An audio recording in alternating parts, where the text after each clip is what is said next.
Hi guys, welcome to Mathiz Samayal. இன்னைக்கு நம்ம என்ன பார்க்க போறோம்னா விநாயகர் சதுர்த்திக்கு ஸ்பெஷலாக அது பூரண கொழுக்கட்டை தான் பார்க்க போறோம். இந்த வீடியோக்குள்ள போறதுக்கு முன்னாடி லைக் பண்ணிருங்க, ஷேர் பண்ணிருங்க, சப்ஸ்கிரைப் பண்ணிருங்க, பக்கத்துல பெல் ஐகான் ஆல் வச்சிடுங்க. நான் போற ஒரு வீடியோ நோட்டிஃபிகேஷன் வந்துடும். வாங்க வீடியோக்குள்ள போகலாம். இன்னைக்கு பூரண கொழுக்கட்டை எப்படி செய்யறதுன்னு பார்க்கலாம். இந்த பூரண கொழுக்கட்டை உள்ள வைக்கிற பூர்ணம் நிறைய விதமா செய்யலாம். ஒன்று கடலைப்பருப்புல செய்யலாம், எள்ளுல செய்யலாம், வேர்க்கடலையில செய்யலாம், தேங்காயில செய்யலாம், கார மசாலா பண்ணி கார கொழுக்கட்டையா கூட உள்ள வச்சு பண்ணலாம். எது வேணாலும் பண்ணலாம். இன்னைக்கு நான் வேர்க்கடலையில தான் பண்ண போறேன். ஒரு அரை பவுல் நான் வேர்க்கடலை எடுத்திருக்கேன், அரை பவுல் வெல்லம் எடுத்திருக்கேன், ஒரு பவுல் ஃபுல்லா பச்சரிசி மாவு எடுத்திருக்கேன். இது ரெடிமேட் மாவு தான் நான் எடுத்திருக்கேன். 2 ஏலக்காய் எடுத்திருக்கேன். இதுதான் தேவையான பொருட்கள். இப்போ முதல்ல நம்ம மாவுக்கு தண்ணி கொதிக்க வச்சுக்கலாம். நான் ஒரு 1.5 டம்ளர் தண்ணி இப்போ கொதிக்க விட்ட போறேன். 1 டம்ளர் ஊத்திட்டேன். இன்னொரு 1/2 டம்ளர் தண்ணி ஊற்றி அடுப்பை பற்ற வச்சிடலாம். பற்ற வச்சாச்சு. தண்ணி நல்லா தளன்னு கொதிக்கணும். கொதிக்க ஆரம்பிச்சது ஒரு 5 நிமிஷமாவது நல்லா கொதிக்கணும். அப்பதான் கொழுக்கட்டை நல்லா சாஃப்டா இருக்கும். தண்ணி கொதிக்கிறதுக்குள்ள நம்ம உள்ள வைக்கிற அந்த பூர்ணம் ரெடி பண்ணிடலாம். இந்த தோல் உரிச்சு வச்சிருக்கேன் இந்த வேர்க்கடலை நான் கொட்டியிருக்கேன் மிக்ஸி ஜார்ல. வெல்லமும் அது கூடயே போட்டுடுறேன்.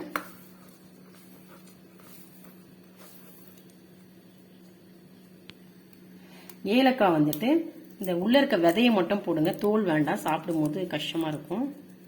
நான் வெறும் விதை மட்டும் தான் போட்டிருக்கேன்.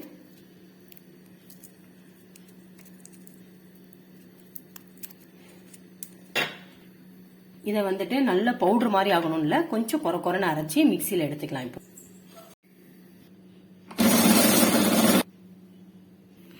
பாருங்க, இந்த மாதிரி பவுடர் மாதிரி அரைச்சி எடுத்துக்கோங்க கொரன்னு. இப்போ தண்ணி கொதிச்சுட்டா மாவு ரெடி பண்ணலாம். பாருங்க, தண்ணி கொதிக்க ஆரம்பிச்சிடுச்சு. இன்னும் ஒரு 2 நிமிஷம் கொதிச்சதுன்னா நம்ம மேல் மாவு ரெடி பண்ணிடலாம். ஒரு அகலமான பாத்திரம் எடுத்துப்போம். அதுல இந்த எடுத்து வச்சிருக்க ஒரு கப்பு மாவையும் போட்டுக்கலாம். போட்டுட்டு கொஞ்சம் உப்பு, இது ஸ்வீட்ன்றதுனால கொஞ்சமா போடுவோம் உப்பு. உப்பு போட்டுட்டு உப்பு மாவோட சேர்த்து நல்லா மிக்ஸ் பண்ணிடுங்க. இதுல நான் ஒரு 1/2 டேபிள் ஸ்பூன் நெய் ஆட் பண்ணிக்கிறேன். அப்பதான் நல்லா சாஃப்டா இருக்கும், வாசமாவும் இருக்கும். மிக்ஸ் பண்ணிடலாம். நெய் போட்ட பிறகு தண்ணி கொதிச்சிடுச்சு. ஸ்டவ்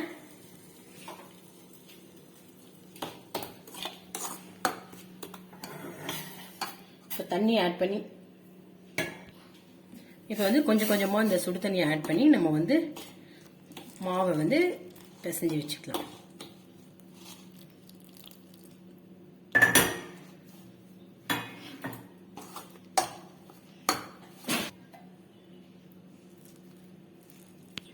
இன்னும் கொஞ்சம் தண்ணி லைட்டா ஆட் பண்ணிக்கலாம். ஆட் பண்ணிட்டு நல்லா பிசைஞ்சு இதை கொஞ்சம் ஆற வச்சிடலாம். ஏன்னா இப்ப கையில பிசைய முடியாது, ரொம்ப சுடும். இது ஆறின உடனே தண்ணி பத்தலாம் இன்னும் கொஞ்சம் சேர்த்து நல்லா பிசைஞ்சிக்கலாம். இப்போ மாவு கொஞ்சம் சூடு ஆறிடுச்சு, கை பொறுக்கிற அளவு தான் இருக்குது. இப்போ இந்த கரண்டியை நம்ம எடுத்துருவோம்.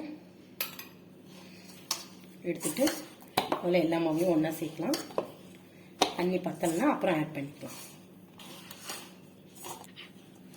பாருங்க, நான் ஊற்ற தண்ணியே சரியா இருந்தது. நான் வேற தண்ணி எதுவும் ஊற்றலை. அதே நல்லா பிசைஞ்சு எடுத்துக்கலாம். இந்த மாவு கையில ஒட்டாம இருக்கிறதுக்கு நீங்க நெய் வேணாலும் நெய் ஊத்திக்கலாம், இல்ல கடலை எண்ணெய் வேணாலும் ஒரு 1/2 டேபிள் ஸ்பூன் ஊத்துனீங்கன்னா நல்லா மாவு ரெடி ஆயிடும். நான் கொஞ்சோண்டு நெய் ஆட் பண்றேன், ஒரு 1/4 டேபிள் ஸ்பூன். மாவு சூடா இருந்ததுன்னா நெய் ஆட் பண்ணுங்க, சூடு இல்லைன்னா எண்ணெய் ஆட் பண்ணிக்கோங்க. சூடுல நெய் மெல்ட் ஆயிடும், சூடு இல்லைன்னா மெல்ட் ஆகாது. அதுக்காக ஒரே இடத்துலயே நெய் அப்படியே இருக்கும்.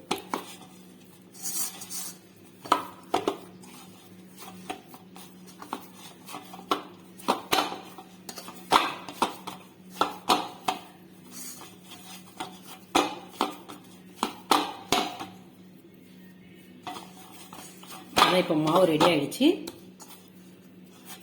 இது ஒரு ஓரமா வச்சிடலாம். இப்போ இட்லி பானையை அடுப்புல வச்சிடலாம். இட்லி பானையில தண்ணி ஊற்றி இட்லி பானை அடுப்புல வச்சு பற்ற வச்சிடலாம். பற்ற வச்சுட்டு இப்போ வந்து தண்ணி கொதிக்கிறதுக்குள்ள நம்ம வந்து கொழுக்கட்டை பிடிச்சி வச்சிடலாம். வந்து கொழுக்கட்டை பிடிக்க போறோம். கையில வந்து மாவு ஒட்டாம இருக்கிறதுக்காக நான் கொஞ்சோண்டு எண்ணெய் வந்து கையில தேய்ச்சிக்கிறேன். தேய்ச்சிட்டு ஒரு சின்ன உருண்டை எடுத்து உருண்டை பண்ணிக்கோங்க. அமுக்குனீங்கன்னா அமுங்கிடும். இந்த மாதிரி கையால இது பண்ணணும். நல்லா நைஸா பண்ணிடுங்க.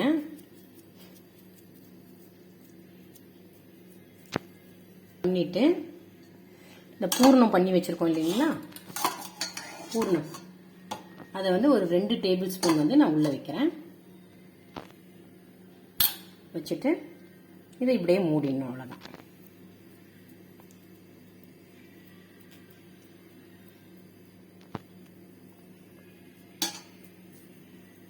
பாருங்க, அவ்வளவுதான். கொழுக்கட்டை பண்ணியாச்சு. இன்னொரு கொழுக்கட்டை மாவை உருண்டை பண்ணிட்டு இதே மாதிரி எல்லா பக்கமும் இப்படி சுத்தி சுத்தி பண்ணணும்.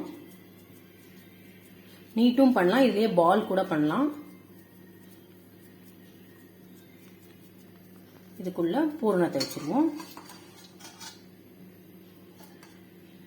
ஒரு 2 டேபிள் ஸ்பூன் பூரணம் வச்சுட்டேன். இதை மூடிடணும். அவ்வளவுதான்.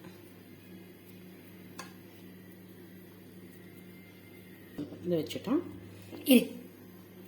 இதே மாதிரி மீதி இருக்க எல்லா மாவையும் இந்த மாதிரி கொழுக்கட்டை பிடிச்சி வச்சிடலாம். பாருங்க, எல்லா கொழுக்கட்டையும் பிடிச்சாச்சு. இந்த 1 கப்பு மாவுக்கு வந்து எனக்கு 12 கொழுக்கட்டை வந்து வந்திருக்குது. இனி வந்து இந்த மாதிரி நல்லா தளதளன்னு கொதிக்கணும். கொதிச்ச உடனே நான் வந்து இதுல 3 தட்டு இருக்கு. நான் நடு தட்டை வைக்கிறேன். வச்சுட்டு ஒரு காட்டன் கிளாத், ஒயிட் காட்டன் கிளாத்தை வந்து வாஷ் பண்ணி வச்சிருக்கேன். அதை போட்டுருவோம்.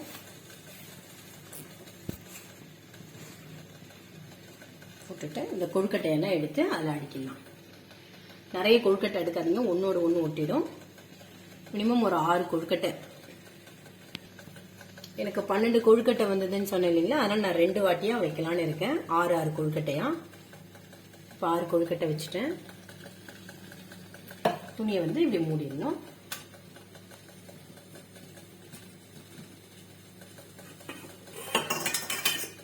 மூடிடலாம். இது 10ல இருந்து ஒரு 12 நிமிஷத்துக்குள்ள இந்த கொழுக்கட்டை வந்து வெந்துடும். இப்போ வந்து 10 நிமிஷம் ஆயிடுச்சு. கொழுக்கட்டை வெந்துருச்சா நம்ம பார்க்கலாம். அடுப்பை சிம்ல வச்சுக்கோங்க. கையில ஆவி அடிக்கும்.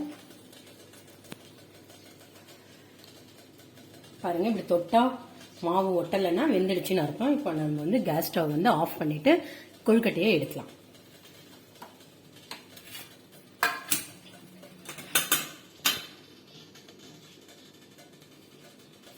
எடுத்து நான் ஒரு தட்டில் வச்சுட்டேன். சுடும். இப்போ சூட்டோட எடுத்தீங்கன்னா உடையும். நம்ம வந்து தண்ணி தொட்டு எடுக்கலாம். இதை பாருங்க, இப்போ ஒவ்வொரு கொழுக்கட்டையா எடுத்துடலாம்.